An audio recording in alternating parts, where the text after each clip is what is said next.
بسم اللہ الرحمن الرحیم۔ شروع اللہ کے نام سے جو بڑا مہربان نہایت رحم والا ہے۔ السلام علیکم۔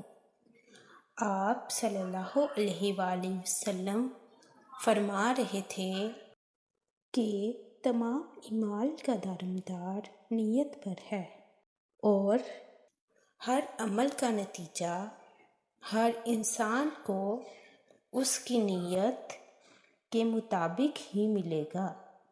پس جس کی ہجرت ترک وطن، دولت، دنیا حاصل کرنے کے لیے ہو یا کسی عورت سے شادی کی غرض سے ہو، پس اس کی ہجرت ان ہی چیزوں کے لیے ہوگی جن کے حاصل کرنے کی نیت سے اس نے ہجرت کی ہے۔ ایک شخص حارث بن حشام نامی نے ان حضرت صلی اللہ علیہ وآلہ وسلم سے سوال کیا تھا کہ رسول آپ پر وحی کیسے نازل ہوتی ہے؟ آپ صلی اللہ علیہ وآلہ وسلم نے فرمایا کہ وحی نازل ہوتے وقت کبھی مجھ کو گھنٹے کی سی آواز محسوس ہوتی ہے اور وحی کی یہ کیفیت مجھ پر بہت شاق گزرتی ہے۔